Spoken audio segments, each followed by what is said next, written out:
Hello everyone, welcome to Parul physics KV. आज इस video में पढ़ेंगे एक छोटा सा topic that is Gauss law in magnetism. आपको याद होगा इलेक्ट्रोस्टैटिक्स में हमने डिस्कस किया था Gauss law in electrostatics.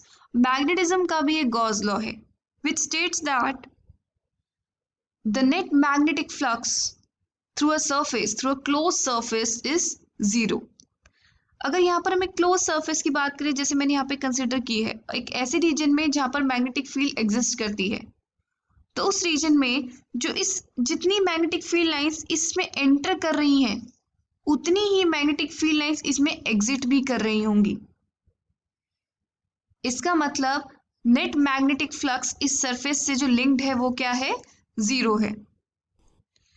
Exam में बहुत बार क्वेश्चन पूछा जाता है that state Gauss law in magnetism and how is it different from Gauss law in electrostatics। हमें स्टेट करना होता है Gauss law in magnetism और ये बताना है कि ये Gauss law of electrostatics से डिफरेंट कैसे है।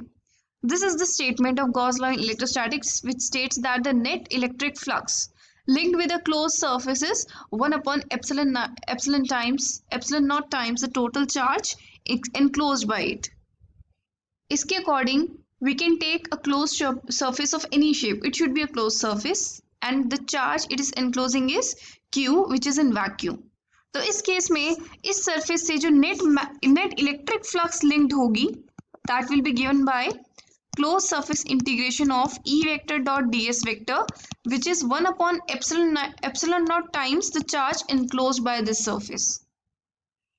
ऐसा इसीलिए पॉसिबल है डिफरेंस क्योंकि यहाँ पर हम सिंगल चार्ज, अगर एक सिंगल पॉजिटिव चार्ज या सिंगल नेगेटिव चार्ज हम कहें तो वो एग्जिस्ट कर सकता है, बट क्या मोनोपोल्स एग्जिस्ट कर सकते हैं? अगर इस क्लोज सरफेस के अंदर मोनोपोल एग्जिस्ट कर सकता then there would have been some net magnetic flux linked with this closed surface, but ऐसा पॉसिबल ही नहीं है। Monopoles do not exist. अगर नॉर्थ पोल होगा तो उसके जस्ट साथ में साउथ पोल भी होगा।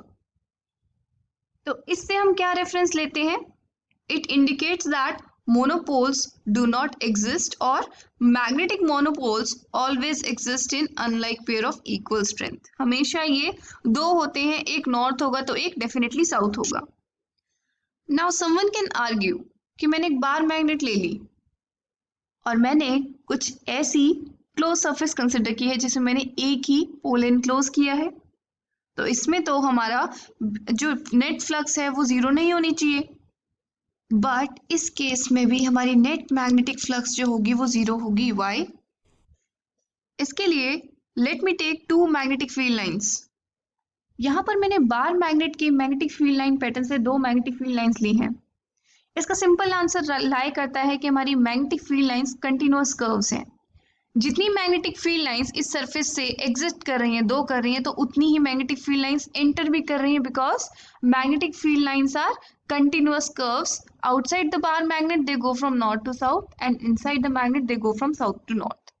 इसका मतलब जितनी फ्लक्स बाहर निकल रही है उतनी ही फ्लक्स अंदर भी जा रही है। So the net flux linked with the this closed surface will be zero even though I have considered only one pole of this bar magnet within the closed surface। So I hope आपको ये topic clear होगा, Gauss law in magnetism। That's all for now. Have a good day।